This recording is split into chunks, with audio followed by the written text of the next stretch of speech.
بكت عيني بكت عيني على ذنبي وما لاقيت من كربي فيا ذلي ويا خجلي إذا ما وما لاقيت من كربي فيا تحتاجي إذا ما وما لاقيت من كربي فيا. السلام علیکم ورحمۃ اللہ وبرکاتہ۔ سورۃ البراء، سورۃ التوبہ، اس کا دوسرا نام البراء بھی ہے۔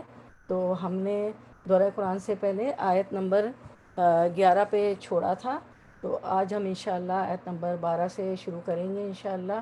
تو پہلے ہم جو ہے تلاوت سن لیتے ہیں، پھر ہم اس کا پس منظر دیکھ لیتے ہیں، کیونکہ ہم کافی دن ہو گئے تو وہ ذہن سے بھی نکل گیا ہوگا۔ تو انشاءاللہ تلاوت کے بعد ہم پھر سے اس کا بیک گراؤنڈ سمجھ لیتے ہیں، جان لیتے ہیں انشاءاللہ۔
نحمده ونصلي على رسوله الكريم اما بعد فاعوذ بالله من الشيطان الرجيم بسم الله الرحمن الرحيم ربي اشرح لي صدري ويسر لي امري واحلل عقدة من لساني يفقهوا قولي رب زدنا علما اللهم فقهنا في الدين آمین یا رب العالمین۔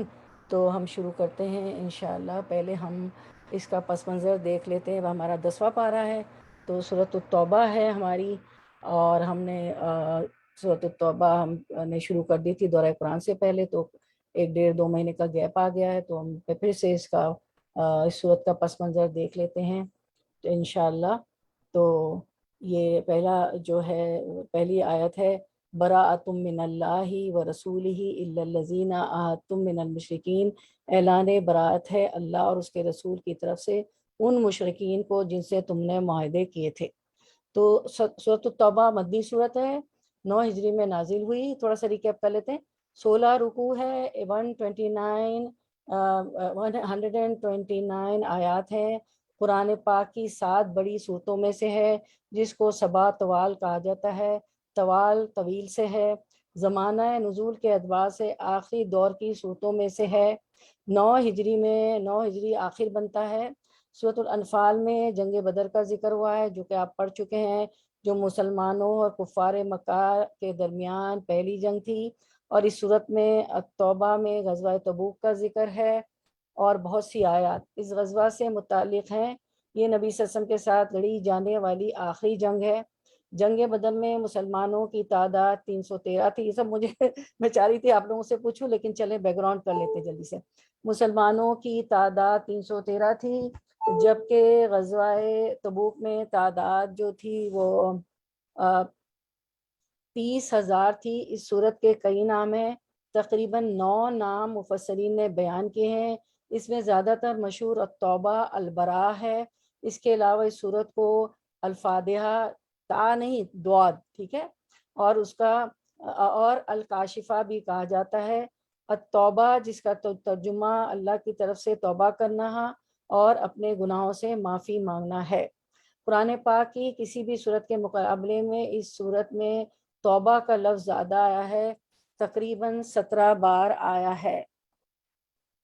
سورۃ التوبہ میں 13 بار اور النساء میں 12 دفعہ آیا ہے، لیکن اسی صورت میں 17 بار آیا ہے توبہ کا لفظ۔ اس صورت میں تمام لوگوں کو توبہ کی دعوت دی جا رہی ہے، جن میں کفار مکہ بھی ہیں، مشرکین عرب بھی ہیں، منافقین بھی ہیں، مرتد بھی ہیں، اور تمام گروہوں کو توبہ کی دعوت دی جا رہی ہے۔ اس کے تو ہم بھی توبہ کر لیتے ہیں، استغفر اللہ الذی لا الہ الا هو الحی القیوم واتوب الیہ۔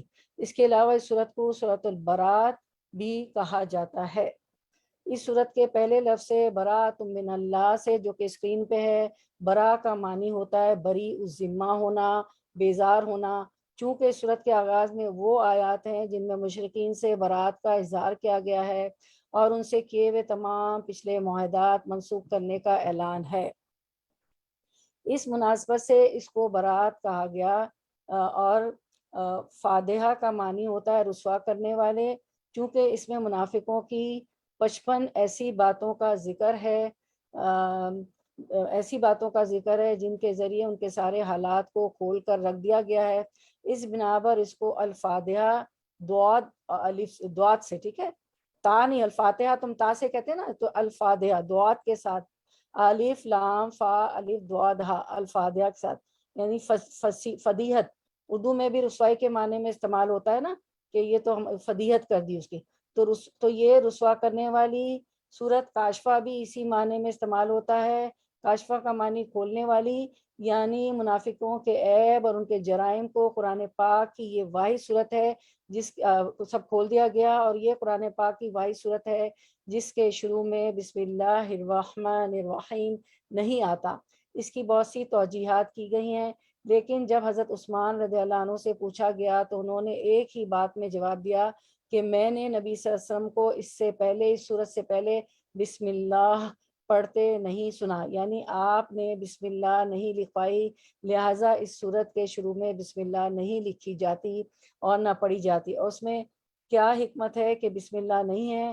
جیسے کہ آپ اس کا آغاز دیکھ رہے ہیں، براءۃ من اللہ و رسولہ، براءت اور بیزاری کا اظہار ہے، تو بسم اللہ اللہ تعالیٰ کی صفت ہے، اور بسم اللہ میں آپ پڑھتے ہیں بسم اللہ الرحمن الرحیم، تو بسم اللہ اللہ تعالیٰ کی صفت ہے، رحمت جو ہے اس کا 2 بار ذکر ہے، الرحمن الرحیم، تو برات اور رحمت 2 مختلف چیزیں ہو جاتی ہیں، چونکہ اس میں رفع امان ہے الرحمن الرحیم میں، کہ اب تک تمہیں جو آزادی ملی ہوئی تھی وہ ختم ہو رہی ہے، اس لیے بہت زوردار انداز ہے، سورت کا آغاز بہت زوردار انداز سے ہو رہا ہے، اس میں پھر بسم اللہ سے شروع نہیں کیا گیا۔ سورت کو سمجھنے کے لیے میری بہنوں کچھ تاریخی پس منظر بھی ہم آیات کی مناسبت سے دیکھیں گے۔ ابتدائی 1 سے 37 آیات جو ہیں یہ ایک وقت میں نازل ہوئی، اور ان میں مشرکین عرب کے ساتھ کیے ہوئے معاہدات کی منسوخی کا اعلان ہے۔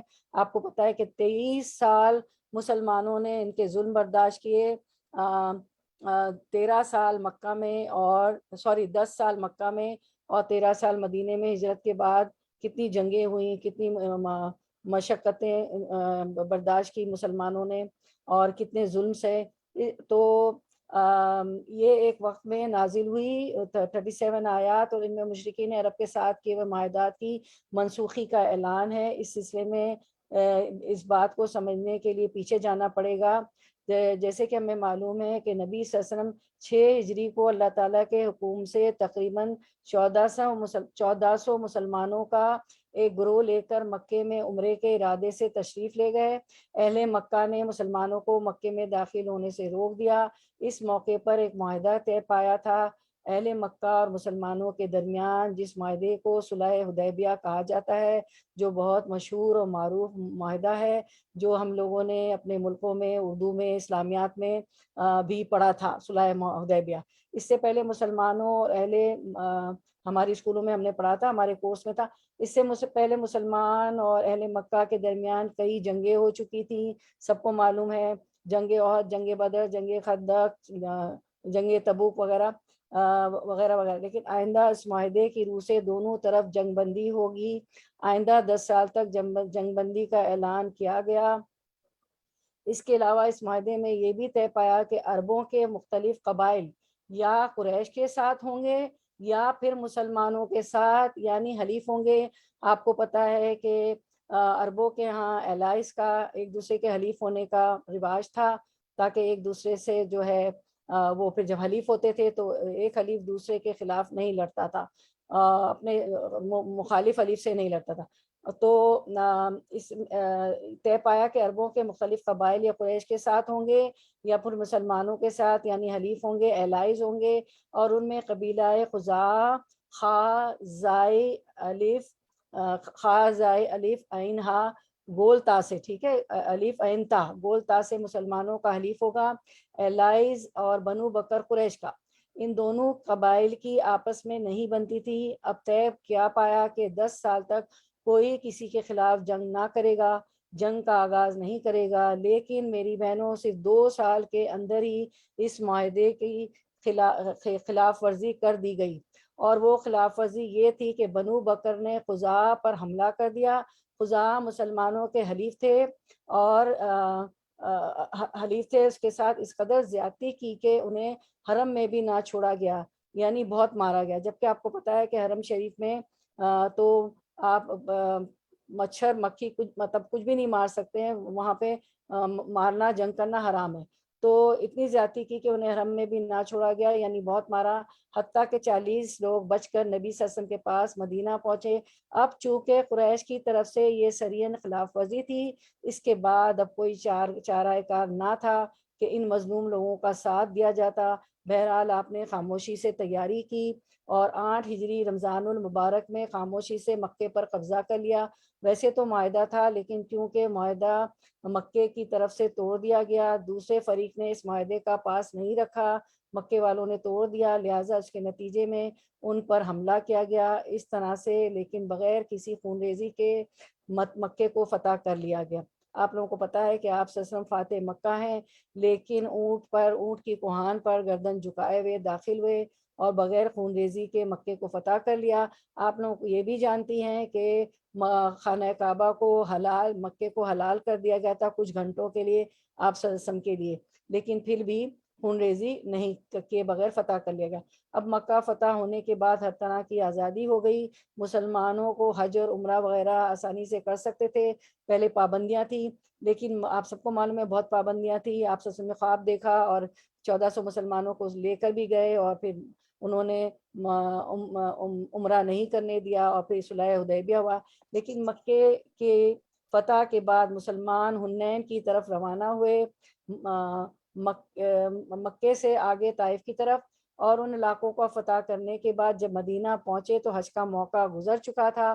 بہرحال اس سال یعنی 8 ہجری میں مسلمانوں اور مشرکین نے مشترکہ طور پر حج کیا، یعنی مشرکین نے بھی ننگے حج کیا اور مسلمانوں نے بھی حج، جبکہ مکہ فتح ہو چکا تھا، لیکن چونکہ حنین کے جنگ میں تھے تو جو ہے حج گزر چکا تھا۔ 9 ہجری میں، اب غور سے سنیں، 9 ہجری میں نبی صلی اللہ علیہ وسلم نے حضرت ابوبکر رضی اللہ عنہ کو امیر حج مقرر کر کے روانہ کیا اور ان کو کچھ ہدایات دی، بہت ویری امپورٹنٹ، پلیز اٹینشن سے، مجھے معلوم ہے آپ سن رہی۔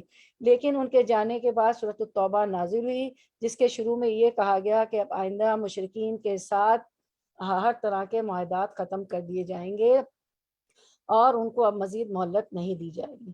اور آپ کو پتا ہے کہ ان کا خط سریع جو ایکسپریس وے، اس سے ہم لوگ مسلمان ہی جا سکتے ہیں مکہ مدینہ، مشرکین اور کافر نہیں جا سکتے۔ لہٰذا چونکہ آیات بہت اہم تھی، نبی صلی اللہ علیہ وسلم نے حضرت علی رضی اللہ عنہ کو، حالانکہ حضرت ابوبکر کو روانہ کر چکے تھے کچھ ہدایت کے ساتھ، لیکن سورۃ التوبہ نازل ہوئی تو لہٰذا ہدایت بہت اہم تھی، تو چونکہ آیات بہت اہم تھی تو نبی صلی اللہ علیہ وسلم نے حضرت علی رضی اللہ عنہ کو ان آیات کو دے کر بھیجا اور ان سے کہا کہ حج کے اجتماع کے موقع پر یہ آیات سنا دیں۔ چنانچہ کہا جاتا ہے کہ حضرت علی رضی اللہ عنہ نے 10 ذی الحج کو، جو یوم نحر ہوتا ہے یعنی قربانی کا دن ہوتا ہے، اس دن سب سے زیادہ مناسک ادا کیے جاتے ہیں۔ آپ لوگوں کو معلوم ہے اس دن بہت مناسک ادا کیے جاتے ہیں، حج کے قربانی کا دن، جس دن حجامت بھی کرتے ہیں لوگ، قربانی کرتے ہیں اور رمی جمار بھی کرتے ہیں، شیطان کو کنکر بھی مارتے ہیں، تو اس دن وہ تمام لوگوں کے درمیان تو زیادہ مجمع ہوتا ہے۔ تو اور پتہ ہے منی میں تو یہ لوگ جاتے نہیں تھے، کہ وہ یہ تو کہتے تھے کہ بس ہم عرفات سے اور واپس آ جائیں، تو اس لیے یوم النہار کے دن زیادہ مناسک ہوتے ہیں، تو حضرت علی نے کو وہاں بھیجا، تو اس دن وہ تمام لوگوں کے درمیان ان آیات کو سنایا۔ اور جیسا کہ عربوں میں حج کا موقع ایسا موقع تھا جس میں ہر طرف سے قبائل یا ان کے نمائندے مکے میں جمع ہوتے تھے، اور جو بات وہاں کہی جاتی تھی وہ سب تک پہنچ جاتی تھی، تو گویا حج کے موقع پر اعلان برات کرنا ایک طرف سے عام منادی تھی، عام نوٹس تھا سب کے لیے، اور جو معاہدہ صلح حدیبیہ کے موقع پر ہوا اور جو اس کے علاوہ بھی جو آپس کے معاہدات تھے وہ سب اب منسوخ کیے جا رہے تھے۔ ٹھیک ہے، تو اب ہم دیکھتے ہیں کہ حضرت ابو ہریرہ رضی اللہ عنہ سے روایت ہے کہ انہوں نے کہا کہ حضرت ابوبکر صدیق رضی اللہ تعالیٰ عنہ نے مجھے اس حج میں جس میں رسول اللہ صلی اللہ علیہ وسلم نے حجۃ الوداع سے پہلے امیر بنایا تھا، یہ حضرت ابو ہریرہ کہہ رہے ہیں کہ حضرت ابوبکر صدیق کو آپ صلی اللہ علیہ وسلم نے امیر بنایا تھا حجۃ الوداع کے موقع پر، تو کچھ ہدایات دے کے بھیجی تھی، ایک چھوٹی جماعت کے ساتھ روانہ کیا کہ وہ لوگ قربانی کے دن یعنی یوم النحر حج میں لوگوں میں یہ اعلان کرے کہ اس سال کے بعد کوئی مشرک حج نہیں کرے گا، کیونکہ مسلمان اب مکہ فتح کر لیا تھا مسلمانوں نے، اور نہ کوئی برہنہ ننگا شخص بیت اللہ کا طواف کرے گا، کیونکہ وہ دین ابراہیمی کی انہوں نے شکل بدل دی تھی اور اپنے خود ساختہ چیزیں کر رہے تھے اور ننگا طواف بھی کرتے تھے۔ تو اب جو حضرت ابو ہریرہ رضی اللہ عنہ کی حدیث کی بنا پر کہا کرتے تھے کہ قربانی کا دن ہی حج اکبر کا دن ہے، حج اکبر جو ہے حج کا دن ہوتا ہے، قربانی کا دن یوم نہار، اور آپ سب کو معلوم ہے کہ عمرہ حج اصغر ہوتا ہے۔ ہم جو کہتے ہیں نا کہ جمعہ آ گیا تو جو ہے حج اور جمعہ جمع ہو گیا تو حج اکبر ہے، ایسا کچھ نہیں میری بہنوں، یہ لوگ عرب لوگ جو ہے حج کو حج اکبر اور عمرے کو حج اصغر کہتے ہیں۔ ٹھیک ہے، اچھا اب یہ پہلی آیت آپ کے سامنے ہے، اس کو بھی ہم سمجھ لیتے ہیں، جان لیتے ہیں، تاکہ اب ہمیں پوری سورۃ البراء سورۃ التوبہ سمجھنے میں آسانی ہو، حالانکہ ہم 11 آیتیں کر چکے تھے، لیکن بھول اور نسیان ہمارے ساتھ لکھی ہوئی، ہم انسان ہیں، اور انسان کا روٹ ورڈ ہے نسی، یعنی نون سین یا بھول جانا۔ ٹھیک ہے، تو نسیان ہمارے میں ہم بھول گئے تھے، اور کچھ یاد تھا کچھ یاد نہیں تھا، اور انس بھی ہے روٹ ورڈ انسان کا، الف نون سین، انسیت انس بھی ہو جاتا ہے ہمیں، اب اپنے پیٹ سے اور انسانوں سے تو بہت زیادہ انسیت ہو جاتی ہے کہ ہم انسان ہیں۔ تو پہلی آیت کر کے پھر ہم 12ویں آیت پہ چلیں گے انشاءاللہ، دیکھتے ہیں کتنا کور کرتے ہیں۔ برا اس پہ تو آپ کو پتہ ہے بسم اللہ نہیں پڑھی جاتی سورۃ التوبہ کے شروع میں، ساری تفصیل میں ہم نے پڑھ لی، براءۃ من اللہ ورسولہ الا الذین عاہدتم من المشرکین، یعنی کہ اب اس میں بتایا گیا ہے کہ اعلان برات ہے اور بیزاری ہے، قطع تعلق ہے کس سے؟ اللہ اور اس کے رسول کی طرف سے، کن کو؟ ان مشرکین کو جن سے تم نے معاہدے کیے تھے۔ اعلان برات ہے، بیزاری ہے، قطع تعلق ہے اللہ اور اس کے رسول کی طرف سے ان مشرکین کو جن سے تم نے معاہدے کیے تھے۔ تو بہرحال جہاں اچھا اب ہم دیکھتے ہیں کہ برات من اللہ ورسول، برات سے پہلے حاضی محذوف ہے یعنی مبتدا، تو کلام کیسے تھا؟ حاضی برات، یہ برات ہے، برات کا لفظ بارا حمزہ سے ہے، البرا کا معنی ہوتا ہے کسی مکروہ کام سے نجات پانا، بیزار ہونا، قطع تعلق کرنا، اور یہ بہت شدید انداز تھا، مجھے معلوم ہے کچھ بہنیں لکھ بھی رہی ہیں برات کا معنی، پینسل کاپی لے کے بیٹھا کریں، ہر چیز اسکرین پہ نہیں ہوتی، پوری تفسیر اسکرین پہ نہیں آتی۔ برات میں اللہ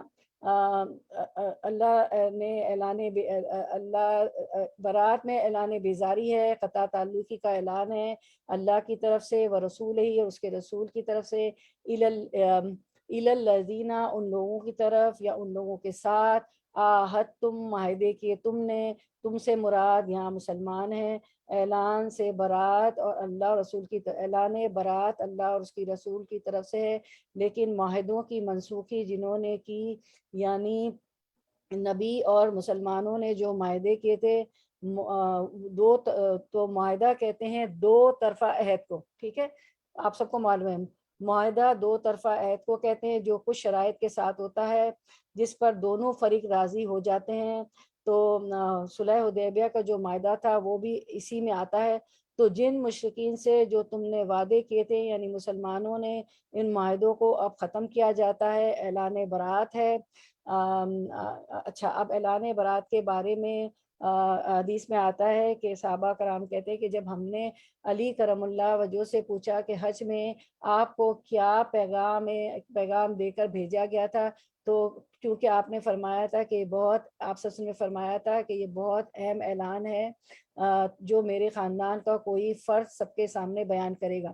اب یہاں سمجھنے کی بات یہ ہے میری بہنوں کہ آپ صلی اللہ علیہ وسلم حضرت ابوبکر صدیق رضی اللہ عنہ کو تو بھیج چکے تھے حج کے دن، حج میں جا کے اعلان کرنے کا کچھ اہم باتوں کا، لیکن ان کے جانے کے بعد سورۃ التوبہ نازل ہوئی تو آپ صلی اللہ علیہ وسلم نے حضرت علی کرم اللہ وجہ کو بھیجا، کیونکہ وہاں ایک قاعدہ تھا کہ جب کوئی اہم بات کوئی اعلان کیا جاتا تو جو ہے وہ آدمی خود جائے وہ شخص یا اپنے کسی خاندان والے کو بھیجے۔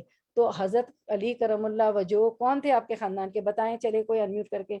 حضرت علی ان کے چچا کے بیٹے تھے اور ان کے داماد تھے۔ جی ہاں، ان کے چچا کے بیٹے تھے، ان کے داماد تھے، تو ان کے گھر کے فرد تھے، اس لیے آپ صلی اللہ علیہ وسلم نے اعلان برات کرنے ان کو بھیجا، حضرت علی کرم اللہ وجہ کو۔ ٹھیک ہے، تو اعلان برات کے بارے میں ہم نے حضرت علی رضی اللہ عنہ سے پوچھا کہ حج میں آپ کو کیا پیغام دے کر بھیجا گیا تھا، کیونکہ آپ سب نے فرمایا تھا کہ یہ بہت اہم اعلان ہے جو میرے خاندان کا کوئی فرد سب کے سامنے بیان کرے گا۔ یہ بھی کیا جا سکتا تھا نا کہ آپ یہ آیت لے کر بھیج دیتے اور حضرت ابوبکر اس کا اعلان کرتے، لیکن خاص نمائندے کے طور پر حضرت علی کرم اللہ وجہ کو منتخب کیا گیا اور انہوں نے اعلان کیا۔ ان سے بعد میں پوچھا گیا کہ آپ کو کیا کہہ کر بھیجا گیا تھا۔ میری بہنوں، یہ ساری اس لیے کہ آپ کو پتا ہو کہ سورۃ التوبہ کا کیا پس منظر ہے، جب نازل ہوئی تو کیا پس منظر۔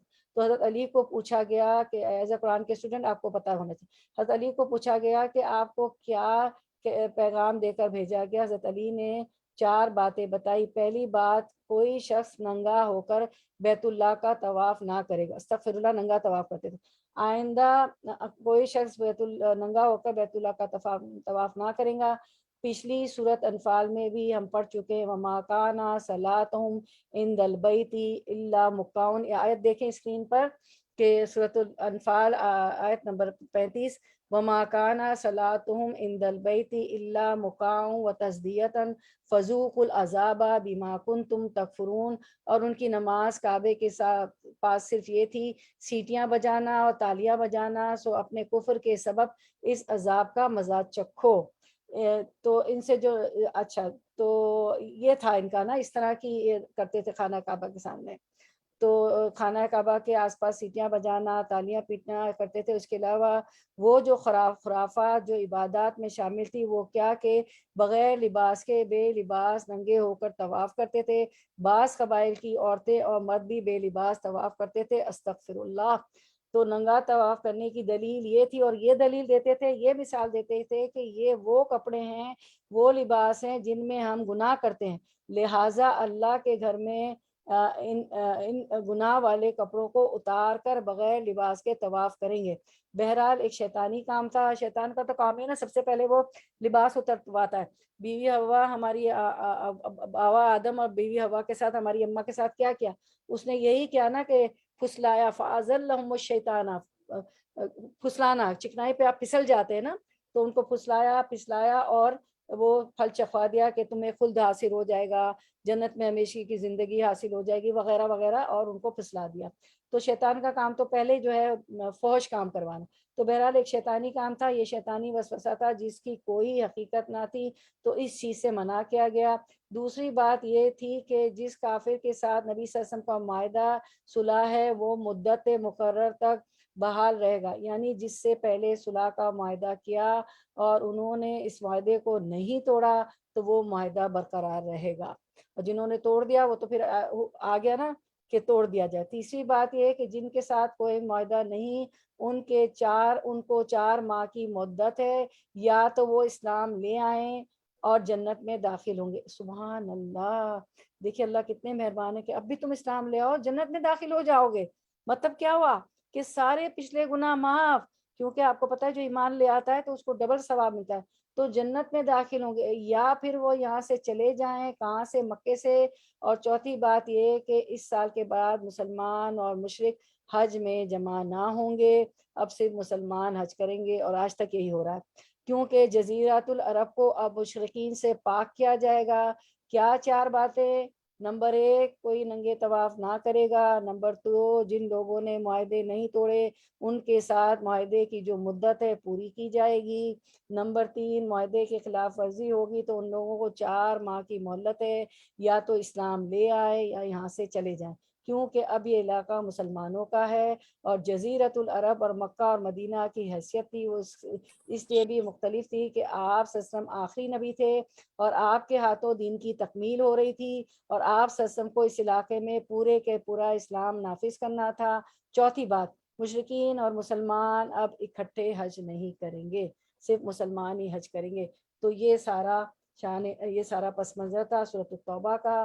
تو اللہ تعالیٰ ہماری اس کوشش کو قبول کرے کہ ہم نے کوشش کی کہ ہم اس کو سمجھیں، جانیں، پڑھیں۔ تو اب ہم شروع کرتے ہیں، کیونکہ 11 آیت تک ہم کر چکے تھے، تو اب 12ویں آیت سے لفظی ترجمہ ہم کرتے ہیں۔ ٹھیک ہے، ابھی بہت ساری آیتیں ہو جاتی، لیکن فائدہ کیا تھا کہ 2 مہینے ہو گئے دورہ قرآن چلا، اور کچھ میری جو ہے طبیعت ناساز تھی، آنکھ کی وجہ سے سرجری تھی، یہ تھا، تو بہت ضروری تھا کہ ہم اس کو پھر سے سمجھ لیتے، ریکیپ کر لیتے۔ چلیں، تو ہم آیت نمبر 12 سورۃ التوبہ ورڈ ٹو ورڈ ٹرانسلیشن لفظی ترجمہ سنتے، پہلے تلاوت سن لیتے ہیں انشاءاللہ۔ انہوں نے لگا دی ہے تلاوت کی اسکرین، تو ہم سن لیتے ہیں، جزاک اللہ خیر۔ چلیں اس کو دیکھیں غور سے، ان آیات کو۔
تو انشاءاللہ لفظی ترجمہ ہم شروع کرتے ہیں انشاءاللہ۔ جی، وہ اور ان اگر نکسو وہ توڑ دیں، ایمانہم اپنی قسمیں، من بعدی بعد عہدہم اپنے عہد کرنے کے، عہد ہم اپنے، عہدہم اپنے عہد کرنے کے، وطعنوا و اور طعنوا و طعن کریں، فی دینکم فی میں، دینی دین، کم تمہارے، پروناؤن ہے، ضمیر ہے کم، فی دینکم تمہارے دین میں، فقاتلو تو قاتلو جنگ کرو، واو الف ہمیں بتا رہا ہے جمع کا صیغہ، تو سب جنگ کرو، ائمتا اماموں سے، ائمتا امام کی جمع ہے، الکفری کفر کے، انہم انا بے شک ہم وہ، لا نہیں ایمانا کوئی قسمیں، لا ایمانا نہیں ہے کوئی قسمیں، لہم ان کی، لعلہم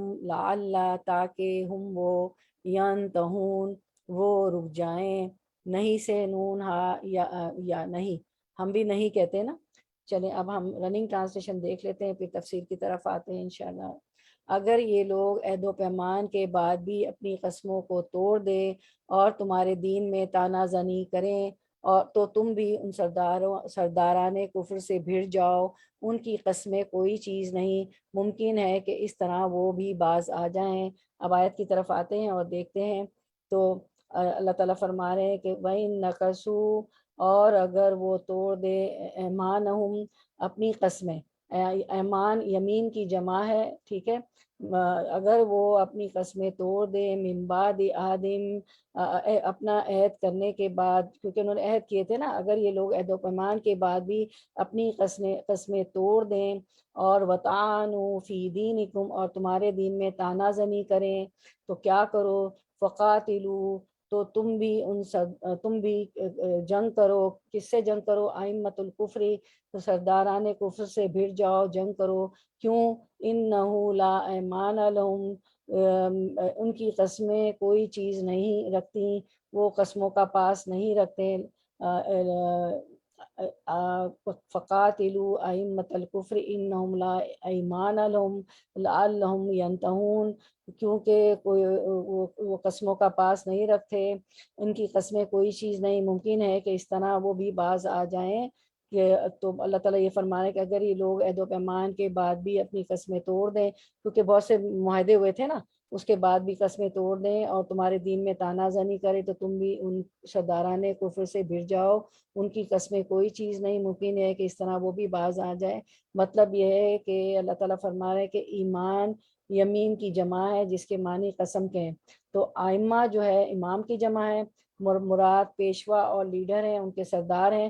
مطلب یہ کہ اگر یہ لوگ عہد توڑ دیں اور دین میں تان کریں، تو پتہ ہے نا تانا بھی بہت دیتے تھے، تو ظاہری طور پر یہ قسمیں بھی کھائیں تو ان قسموں کا کوئی اعتبار نہیں. عہد توڑیں گے، دین میں تان کریں گے اور قسمیں توڑ بھی دیں گے، تو کفر کے ان پیشواؤں سے لڑائی کرو. ٹھیک ہے، فقاتلوا ائمۃ الکفر، اگر یہ ایسا کریں تو ائمۃ الکفر سے لڑائی کرو، اور ممکن ہے اس طرح اپنے کفر سے باز آ جائیں. تو اس سے جو احناف نے استدلال کیا ہے کہ ذمی یعنی اسلامی مملکت میں رہائش پذیر غیر مسلم اگر نقض عہد نہیں کرتا، عہد کو نہیں توڑتا، البتہ دین اسلام میں تان کرتا ہے، تانا زئی کرتا ہے، تو اسے قتل نہیں کیا جائے گا، کیونکہ قرآن نے اس سے قتال کے لیے 2 چیزیں ذکر کی ہے. اس لیے جب تک دونوں چیزیں کا صدور نہیں ہوگا، دونوں چیزیں نہیں ہوں گی، وہ قتال کا مستحق نہیں ہوگا. لیکن امام مالک، امام شافعی اور دیگر علماء تان فی الدین یعنی دین میں تان کو نقض عہد بھی قرار دیتے ہیں، اس لیے ان کے نزدیک اس میں دونوں ہی چیزیں آ جاتی ہے، لہٰذا اس ذمی کا قتل جائز ہے. ذمی کون؟ اسلامی مملکت میں رہائش پذیر غیر مسلم کو کہتے ہیں، تو اس ضمن میں آ جاتے ہیں. تو امام مالک، امام شافعی اور دیگر علماء تان فی الدین کو نقض عہد بھی قرار دیتے ہیں، اس لیے ان کے نزدیک اس میں دونوں ہی چیزیں آ جاتی ہیں، لہٰذا اس ذمی کا قتل جائز ہے. اس طرح نقض عہد کو توڑنے کی صورت میں بھی قتل جائز ہے. تو ہم دیکھتے ہیں کہ وعدہ خلاف قوم کو دندان شکن جواب دو. اگر یہ مشرک اپنی قسموں کو توڑ کر وعدہ خلافی اور عہد شکنی کریں اور تمہارے دین پر اعتراض کرنے لگے تو تم ان کفر کے سروں کو توڑ مروڑ دو. اسی لیے علماء نے کہا ہے کہ جو حضور صلی اللہ علیہ وسلم کو گالیاں دیں، دین میں عیب جوئی کریں، دین میں طعن کریں، اس کا ذکر اہانت کے ساتھ کرے، اسے قتل کر دیا جائے. ان کی قسمیں محض بے اعتبار ہے. انہم لا ایمان لہم، ان کی قسمیں بے اعتبار ہیں. یہی طریقہ ان کے کفر و عناد سے روکنے کا ہے. ابو جہل، عتبہ، شیبہ، امیہ وغیرہ یہ سب سرداران کفر تھے، ائمۃ الکفر تھے. ایک خارجی نے حضرت سعد بن ابی وقاص کو کہا کہ آپ کفر کے پیشواؤں میں سے ایک ہیں، تو سعد بن ابی وقاص نے فرمایا تو جھوٹا ہے، میں تو ان میں سے ہوں جنہوں نے کفر کے پیشواؤں کو قتل کیا تھا. حضرت حذیفہ رضی اللہ عنہ فرماتے ہیں کہ اس آیت والے اس کے بعد قتل نہیں کیے گئے. حضرت علی رضی اللہ عنہ سے بھی اسی طرح مروی ہے، جبکہ صحیح یہ ہے کہ آیت عام ہے. وہ نزول کے اعتبار سے اس سے مراد مشرکین قریش ہیں، لیکن حکماً اس میں اور سب شامل ہیں. حضرت ابو بکر رضی اللہ عنہ نے شام کی طرف ایک لشکر بھیجا تو ان سے فرمایا کہ تمہیں ان میں کچھ لوگ ایسے ملیں گے جن کی چندیاں منڈی ہوئی ہوگی، تو تم اس شیطانی بیٹھک کو تلوار سے 2 ٹکڑے کر دینا. واللہ ان میں سے ایک کا قتل دوسرے 70 لوگوں کے قتل سے مجھے زیادہ پسند ہے، اس لیے کہ فرمان الہی ہے کفر کے اماموں کو قتل کر دو، کیونکہ یہ قسمیں توڑتے ہیں. آپ کو پتہ ہے کہ اور ان کی قسموں کا کوئی اعتبار نہیں، وہ دین میں طعن کرتے ہیں اور وعدے کے خلاف ورزی کرتے ہیں. تو ہم اس آیت میں جو بتایا گیا نا کہ فقاتلوا ائمۃ الکفر، تو اس فقاتلوا ائمۃ الکفر انہم لا ایمان لہم، کہ ائمۃ الکفر کو قتل کر دو، بے شک ان میں کوئی قسم نہیں ہے. تو ہمیں صحیح بخاری کی ایک حدیث سے پتہ چلتا ہے کہ اسکرین پہ دیکھیں، اس آیت کے نزول ہونے کے وقت یہ 4 لوگ ائمۃ الکفر کے ماتحت آتے تھے: ابو سفیان، ابو جہل، عتبہ اور سہیل بن عمرو.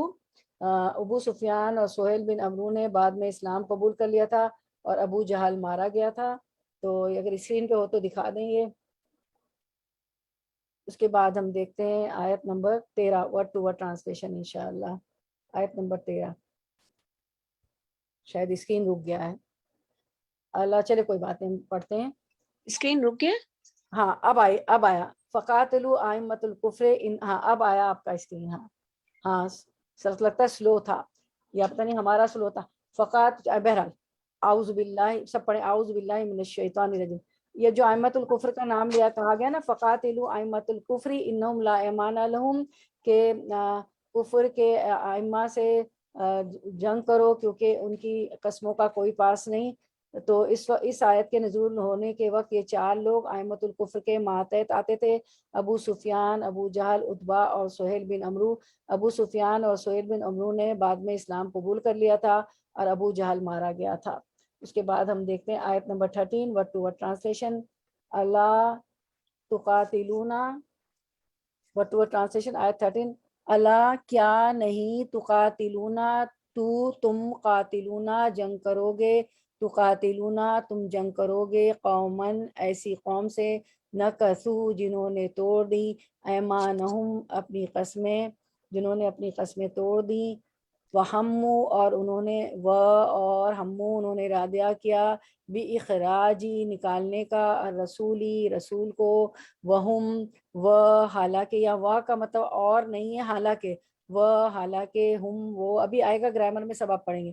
بدعو انہوں نے ابتدا کی, تم سے, بدعوکم انہوں نے ابتدا کی تھی تم سے, اولا مرتن اولا پہلی, مرتن مرتبہ, اولا مرہ پہلی مرتبہ, اتخشونہم کیا تم, اخشونا تم ڈرتے ہو, ہم ان سے. تو اس میں 4 ورڈ ہے, اتخشونہم کیا تم ڈرتے ہو ان سے, فاللہ تو اللہ احق زیادہ حقدار ہے. جب آتا ہے تو زیادہ, احق زیادہ حقدار ہے, ان کے تخشوہ تم اخشو ڈرو, ہو اس سے یعنی اللہ سے, تخشوہ تم ڈرو اس سے, ان اگر تم ہو تم مؤمنین ایمان لانے والے. رواں ترجمہ کو دیکھتے ہیں انشاءاللہ. تم ان لوگوں کی سرکوبی کے لیے کیوں تیار نہیں ہوتے جنہوں نے اپنی قسموں کو توڑ دیا اور پیغمبر کو جلا وطن کرنے کی فکر میں ہیں, اور خود ہی اول بار انہوں نے تم سے چھیڑ کیے.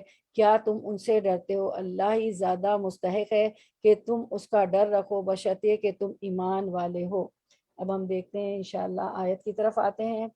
اچھا, اب یہ اللہ تعالیٰ فرماتے ہیں تم ان لوگوں کی سرکوبی کے لیے کیوں تیار نہیں ہوتے, الا تقاتلونا قومن, تم ان کی سرکوبی کے لیے کیوں نہیں تیار ہوتے, کہ یعنی اللہ جو ہے یہاں پہ حرف تحدید ہے جس سے رغبت دلائی جاتی ہے. اللہ تعالیٰ مسلمانوں کو جہاد کی ترغیب دے رہا ہے اللہ کہہ کر, کیونکہ حرف تحدید ہے. تو تم ان لوگوں کی سرکوبی کے لیے کیوں تیار نہیں ہوتے, یعنی اللہ سے اللہ تعالیٰ رغبت دلائے تھے, اللہ تعالیٰ مسلمانوں کو لیٹ کیوں ہو گیا آج؟ ترغیب دے رہے, کل تو 3 o'clock سے پہلے آ گئے تھے. تو جو ہے ترغیب دے رہے. ٹھیک ہے, تو ہم دیکھتے ہیں کہ اس آیت میں ترغیب دے رہے ہیں اللہ تعالیٰ جہاد کی. اس کے بعد ہم دیکھتے ہیں کہ اچھا قومن نقصو ایمانہم, جنہوں نے اپنی قسموں کو توڑ دیا, اور پھر کیا کیا, وہمو بِإِخْرَاجِ رسولی, اور پیغمبر کو جلا وطن کرنے کی فکر میں ہے. تو تم ان کی سرکوبی کے لیے کیوں تیار نہیں ہوتے, اس قوم کی جنہوں نے تم سے کی ہوئی قسموں کو توڑ دیا اور پیغمبر کو ملک سے نکالنے کی, جلا وطن کرنے کی فکر میں ہے. یعنی اس سے مراد دار الندوہ کی مشاورت ہے. انہوں نے ایک جگہ بنائی ہوئی تھی دار الندوہ کے نام سے, جس میں روسائے مکہ ائمۃ الکفر جو تھے نبی صلی اللہ علیہ وسلم کو جلا وطن کرنے, قید کرنے یا قتل کرنے کی تجویزوں پر غور کیا کرتے تھے. ٹھیک ہے, اس کے بعد ہم دیکھتے ہیں اللہ تعالیٰ فرماتے ہیں اس آیت میں وَهُمْ بَدَؤُوكُمْ أَوَّلَ مَرَّةٍ، اور خود ہی اول بار انہوں نے تم سے چھیڑ کی. یعنی انہوں نے کیا کیا، اس سے مراد یا تو بدر کی جنگ میں مشرکین مکہ کا رویہ ہے کہ وہ اپنی تجارتی قافلے کی حفاظت کے لیے گئے، لیکن اس کے باوجود کہ انہوں نے دیکھ لیا کہ وہ قافلہ بچ کر نکل گیا ہے، تو وہ بدر کے مقام پر مسلمانوں سے لڑنے کی تیاری کرتے اور چھیڑ خانی کرتے رہے، جس کے نتیجے میں بالآخر جنگ ہو کر رہی. یا اس سے مراد قبیلہ بنو بکر کی وہ امداد ہے جو قریش نے ان کی، جبکہ جب حلیف ہوتے ہیں تو وہ امداد نہیں کرنی ہوتی، لیکن قریش نے عہد توڑا اور بنی بکر کی امداد کی، جبکہ انہوں نے اس قسم کے حلیف قبیلے خزاع پر چڑھائی کی تھی. ادھر حالانکہ قریش کے یہ امداد معاہدے کے خلاف ورزی تھی. پھر اللہ تعالیٰ آگے فرماتے ہیں کیا تم ان سے ڈرتے ہو، اتخشونہم، کیا تم ان سے ڈرتے ہو، اللہ ہی زیادہ مستحق ہے کہ تم اس کا ڈر رکھو بشرطے کہ تم ایمان لانے والو. فاللہ احق ان تخشوہ ان کنتم مؤمنین، تو ہمیں کسی اور سے نہیں ڈرنا چاہیے، احمد الکفر سے نہیں ڈرنا تھا چاہیے. کس سے ڈرنا چاہیے؟ اللہ اس بات کا زیادہ مستحق ہے کہ ہم ان سے ڈریں. اب آپ کو پتا ہے نا، آپ تو قرآن کی سنیں کہ آیت تو خاص اس میں موقع پر نازل ہوتی، لیکن اس کا عام معنی ہوتا ہے، سب کے لیے ہوتی ہے آیت نا. تا قیامت جتنے مسلمان جتنے لوگ اس کو پڑھیں گے سب کے لیے آیت ہوتی ہے. تو یہ آیت نمبر 13 کو ہم دیکھتے ہیں کہ ظالموں کو کہ ان کے کفر کا کردار اللہ تبارک تعالیٰ مسلمانوں کو پوری طرح جہاد پر آمادہ کرنے کے لیے فرما رہا ہے کہ یہ شکن قسمیں توڑنے والے کفار وہی ہیں جنہوں نے رسول کو جلا وطن کرنے کی پوری ٹھان لی تھی، چاہتے تھے کہ قید کر لیں یا قتل کر ڈالیں یا دیش سے نکال دیں. ان کے مکر سے اللہ کا مکر کہیں بہتر تھا. صرف ایمان کی بنا پر دشمنی کر کے پیغمبروں کو اور مومنوں کو وطن سے خارج کرتے تھے، بھیڑ بھڑا کر اٹھ کھڑے ہوتے تھے تاکہ تجھے مکے شریف سے نکال دیں. برائی کی ابتدا بھی انہی کی طرف سے تھی. آپ نے پڑھا نا یہاں کیا پڑھا، وَهُمْ بَدَؤُوكُمْ، کہ ابتدا بھی انہوں نے کی تھی نا وَهُمْ بَدَؤُوكُمْ، تو برائی کی ابتدا بھی انہی کی طرف سے تھی. بدر کے دن لشکر کے نکلنے حالانکہ نکلنے کا معلوم ہو چکا تھا کہ قافلہ بچ کر نکل گیا ہے، لیکن تاہم غرور و فخر سے اللہ کے لشکر کو شکست دینے کے ارادے سے مسلمانوں سے سفارہ ہو گئے تھے، جبکہ اس کا قافلہ ابو سفیان کا تو نکل چکا تھا خیر سے، جیسے کہ پورا واقعہ ہم پڑھتے ہوئے آئے نا پیچھے. تو انہوں نے عیش شکنی کی اور اپنے حلیفوں کے ساتھ مل کر رسول اللہ صلی اللہ علیہ وسلم کے حلیفوں سے جنگ کی، بنو بکر کی، بنو خزاع کے خلاف مدد کی. اس وعدہ خلافی کی وجہ سے حضور صلی اللہ علیہ وسلم نے ان پر لشکر کشی کی، ان کی خوب سرکوبی کی اور مکہ فتح کر لیا. فالحمدللہ. اللہ تعالیٰ فرماتا ہے تم ان نجس لوگوں سے خوف کھاتے ہو، اگر تم مومن ہو تو تمہارے دل میں بجز اللہ کے کسی کا خوف نہیں ہونا چاہیے، وہی اس لائق ہے کہ ایماندار اس سے ڈرتے رہیں. کہ کیا فرمایا، اتخشونہم فاللہ احق ان تخشوہم، اور دوسری آیت میں فرمایا ان کنتم مومنین ان کنتم مؤمنین. دوسری آیت میں کہ ان سے نہ ڈرو، صرف مجھ سے ڈرتے رہو. میرا غلبہ، میری سلطنت، میری سزا، میری قدرت، میری ملکیت بے شک یہ سب اللہ کی ہے نا، اس قابل ہے کہ ہر وقت ہر دل میں میری ہیبت سے لرزتا رہے. اللہ تعالیٰ ہمیں اللہ کی ہیبت سے لرزتا بنا دے. تمام کام میرے ہاتھ میں ہے، جو چاہوں کر سکتا ہوں اور کر گزرتا ہوں، میری منشا کے بغیر کچھ نہیں ہو سکتا. مسلمانوں پر جہاد کی فرضیت کا راز بیان ہو رہا ہے کہ اللہ قادر تھا جو عذاب چاہتا ان پر بھیج دیتا، لیکن یہ اس کی منشا ہے کہ تمہارے ہاتھ انہیں سزا دے. اللہ چاہتے تو عذاب بھیج دیتے، لیکن اللہ تعالیٰ کیا چاہتے تھے کہ مسلمانوں کے ہاتھوں انہیں سزا دے اور ان کی بربادی تم خود کرو، تمہارے دل کی بھڑاس خوب نکل جائے مسلمانوں سے. اللہ تعالیٰ یہ چاہ رہے تھے اور تمہیں راحت و آرام و شادمانی و کامرانی حاصل ہو. یہ بات کچھ انہی کے ساتھ مخصوص نہ تھی بلکہ تمام مومنوں کے لیے بھی ہے، خصوصاً خزاع کا قبیلہ جن کے خلاف عہد قریش اپنے حلیفوں میں مل کر چڑھ دوڑے. ان کے دل اسی وقت مسلمانوں کے دل ٹھنڈے ہوں گے، ان کے غبار اسی وقت بیٹھیں گے جب مسلمانوں کے ہاتھوں کفار نیچے ہوں. تو ہم دیکھتے ہیں کہ ابن عساکر میں ہے کہ جب حضرت عائشہ دعا ہے کہ اسکرین پہ دیکھیں، جب حضرت عائشہ غضبناک ہو جاتی تو آپ صلی اللہ علیہ وسلم ان کی ناک پکڑ لیتے اور فرماتے، کیا فرماتے، اے عائشہ دعا کرو، اللہم رب النبی محمد، اللہم رب محمد اغفر لی ذنبی وعذب غیظ قلبی واجرنی من مدلات الفتن. ٹھیک ہے، تو اور پھر ہم ایک آیت بھی دیکھتے ہیں سورۃ الانفال کی، آیت بھی اسی سلسلے کی ہے کہ وقاتلوہم، سورۃ الانفال آیت 39، وقاتلوہم حتی لا تکون فتنۃ ویکون الدین کلہ فإن انتہوا فإن اللہ بما یعملون بصیر، اور تم ان سے اس حد تک لڑو کہ اس میں فساد عقیدہ نہ رہے، یعنی فتنہ نہ رہے اور دین اللہ ہی کا ہو جائے۔ پھر اگر یہ باز آ جائیں تو اللہ تعالیٰ ان اعمال کو خوب دیکھتا ہے اور جانتا ہے۔ یہ آیت جو ہے اس میں اللہ تعالیٰ نے بتایا کہ ان سے اس حد تک لڑو جب تک ان میں فتنہ باقی نہ رہے، فساد کا عقیدہ نہ رہے۔ پھر آیت نمبر سورۃ البقرہ آیت نمبر 191 میں اللہ تعالیٰ فرماتے ہیں وَالْفِتْنَةُ أَشَدُّ مِنَ الْقَتْلِ، اور سنو فتنہ قتل سے زیادہ سخت ہے۔ آپ دیکھیں نا، کوئی آدمی قتل ہو جائے تو اس کی تو جان ہی چلی جائے، لیکن فتنہ جو ہے وہ قتل سے بھی زیادہ سخت ہے۔ اس لیے فرمایا کہ ان سے بھیڑ جاؤ تاکہ فتنہ باقی نہ رہے۔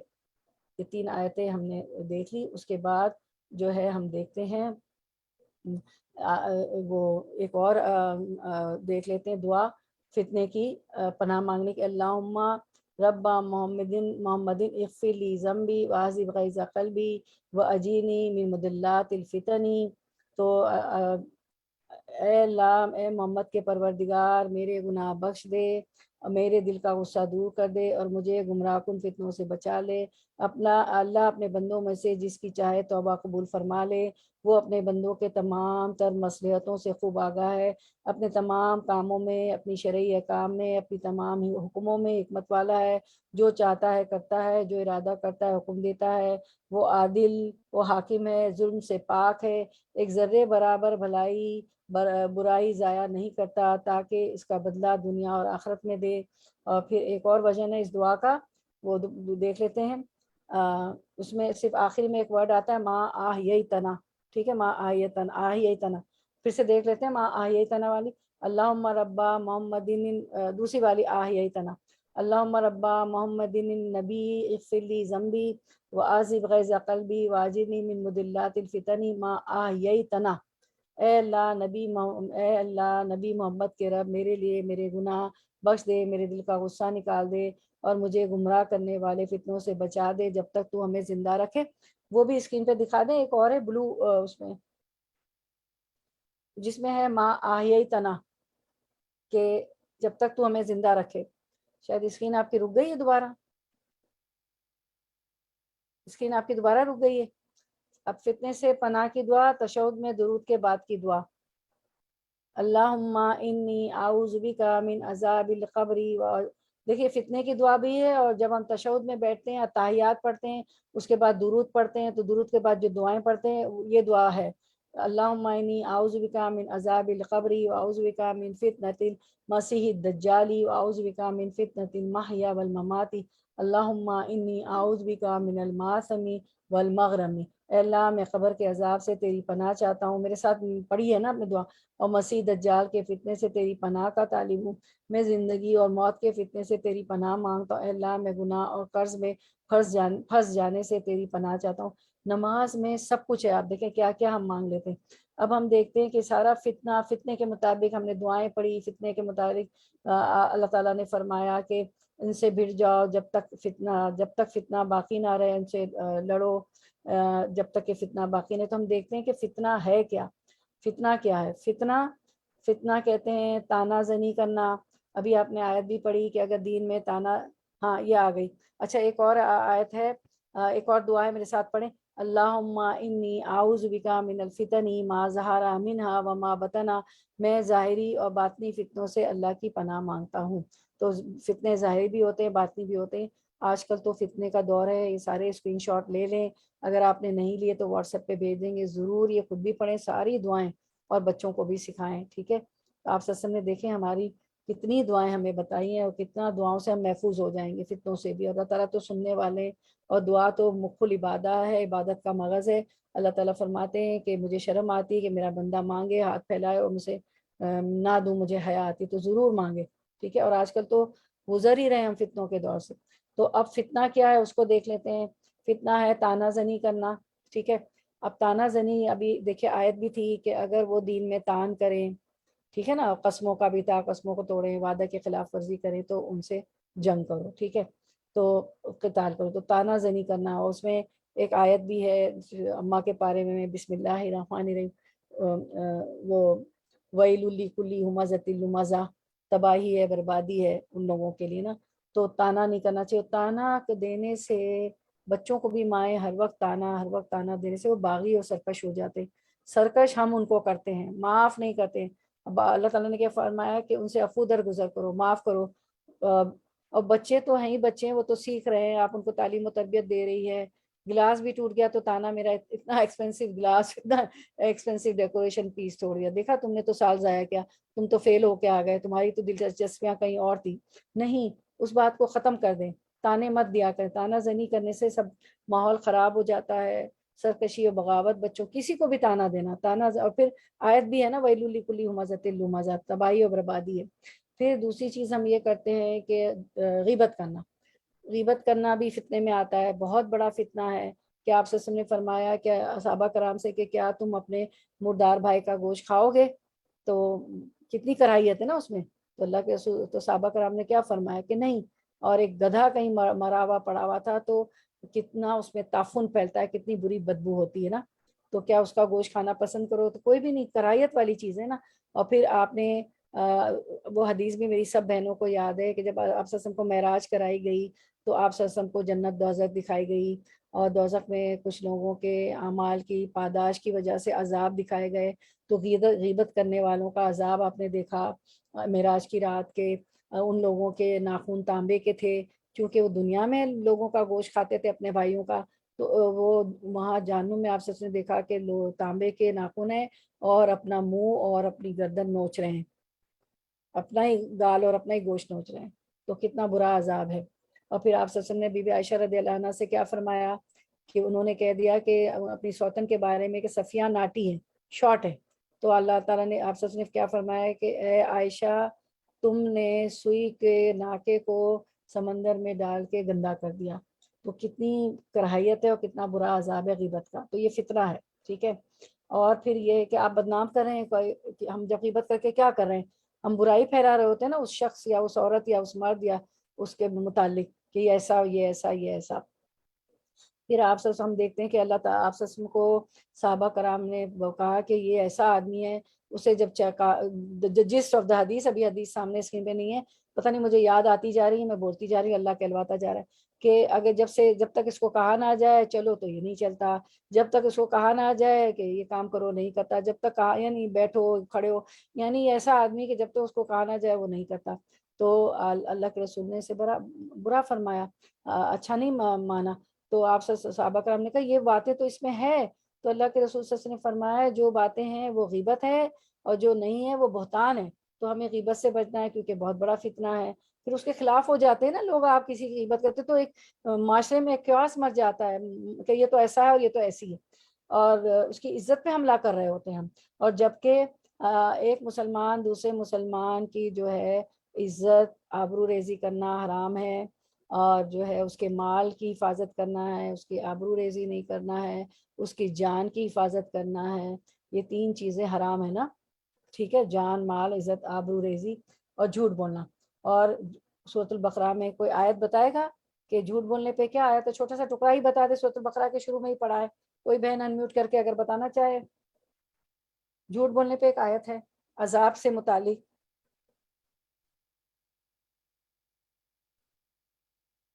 وَلَهُمْ عَذَابٌ أَلِيمٌ بِمَا كَانُوا يَكْذِبُونَ, ان کے لیے دردناک المناک عذاب ہے بِمَا كَانُوا يَكْذِبُونَ, کیونکہ وہ جھوٹ بولتے ہیں. اور قبر کا عذاب تو وہ تو ایسا ہے کہ بختی اونٹوں کے برابر جو ہے, کھچر کے برابر اسکارپینز ہوں گے, بچھو ہوں گے, سانپ ہوں گے, اور جن کے ساتھ ساتھ منہ ہوں گے, اور وہ قبر میں جھوٹ بولنے والوں کو ڈسیں گے. استغفر اللہ, ٹھیک ہے نا.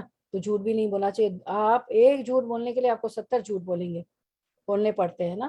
اور ایک صحابی آپ نے ابھی دورہ قرآن میں پڑھا تھا کہ وہ جنگ تبوک میں ان کے پاس سامان تھا, سواری تھی, سب تھا, بس سستی کی وجہ سے پیچھے رہ گئے تھے. منافقوں کو تو آپ سب نے چھوڑ دیا ان کے بہانے میں سب سن کے, لیکن جو 3 صحابی کی پکڑ ہوئی تھی ان میں سے ایک جو تھے, انہوں نے کہا کہ میں چاہتا تو جھوٹ بول دیتا، مجھے لوگوں نے بھی کہا، لیکن میں نے کہہ دیا ہے اللہ کے رسول سب کچھ موجود تھا، سواری بھی تھی، بس میں سستی کی وجہ سے آج پہنچ جاؤں گا، کل پہنچ جاؤں گا، اور یہاں تک کہ جنگ تبوک بھی ہو گئی، سب واپس بھی آ گئے۔ تو انہوں نے سچ بولا، انہوں نے کیا کہا کہ مجھے پتا ہے کہ آج میں سچ بولوں گا تو تھوڑی پریشانی تو ہوگی، لیکن کل میں اللہ کے یہاں بچ جاؤں گا اور آپ سے کو تو وہی آ جائے گی۔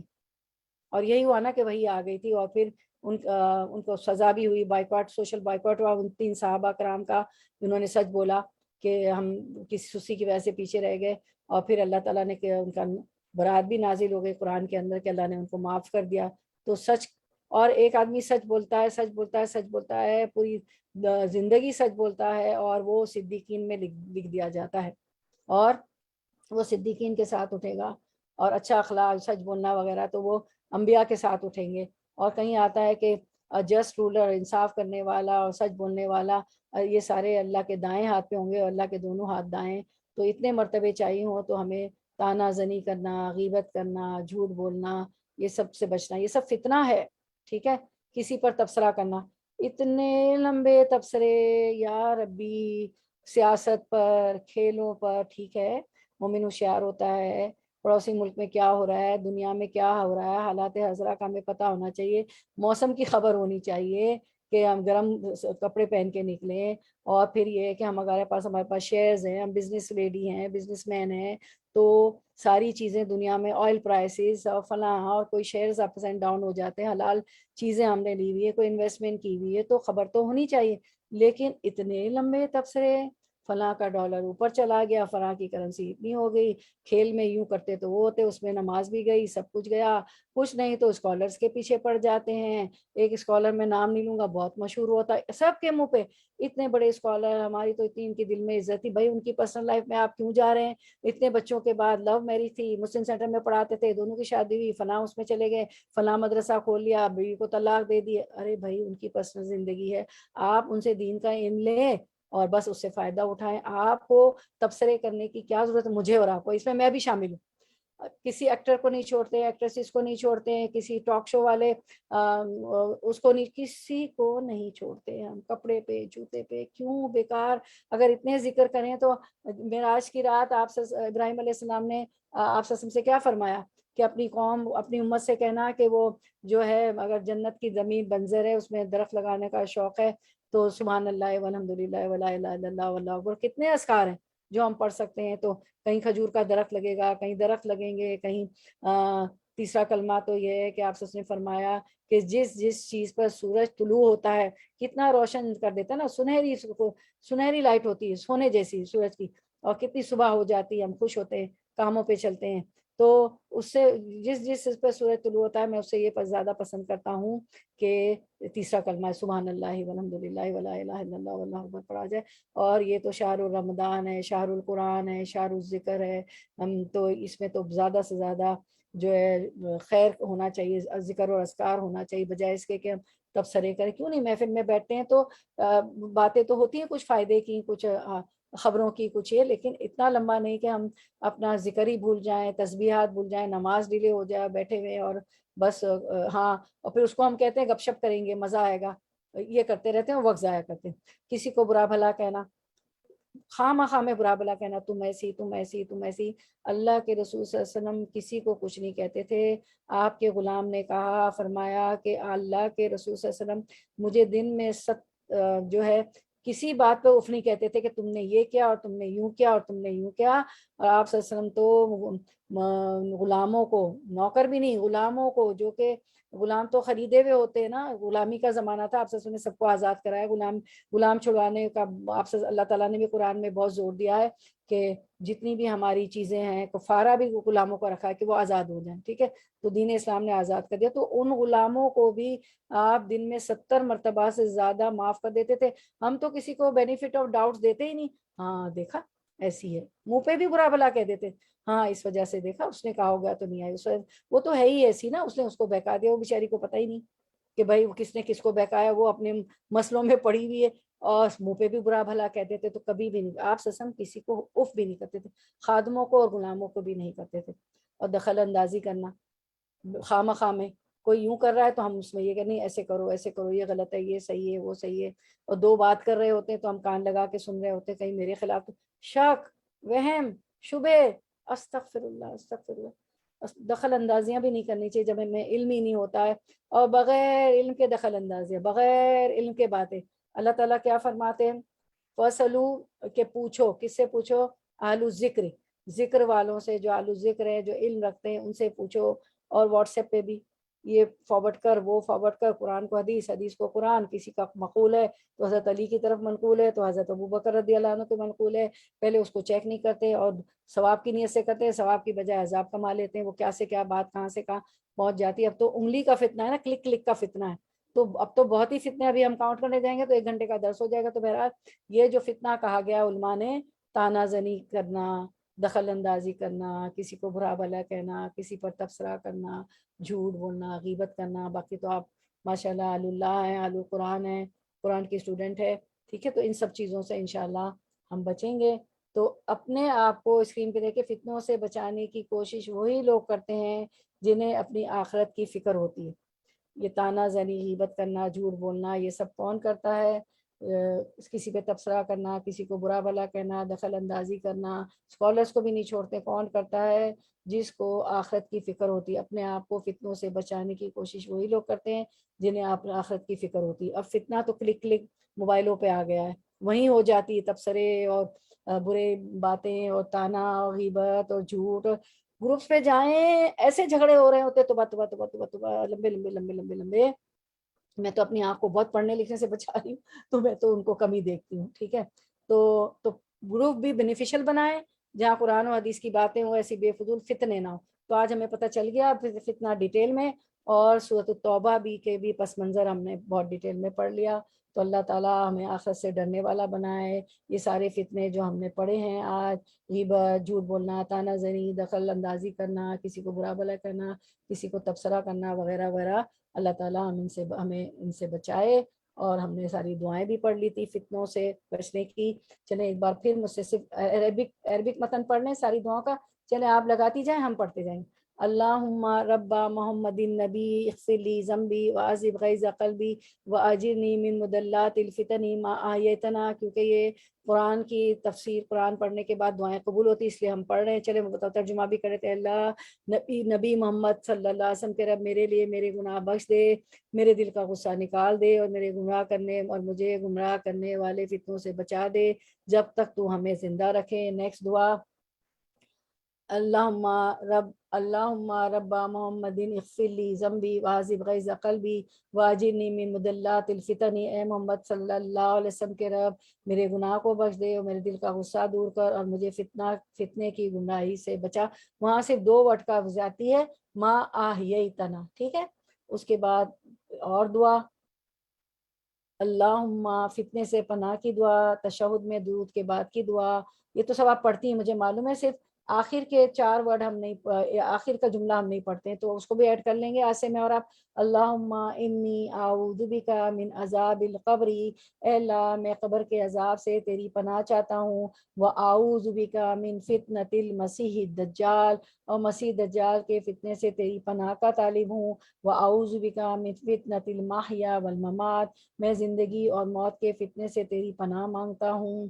اور یہ آخری جملہ بہت کم ہم لوگ پڑھتے ہیں، اور آپ پڑھتی بھی ہوں گی بہنیں، اللہم انی اعوذ بک من المآثم والمغرم، اے اللہ میں گناہ اور قرض میں پھنس جانے سے تیری پناہ چاہتا ہوں، آمین یا رب العالمین۔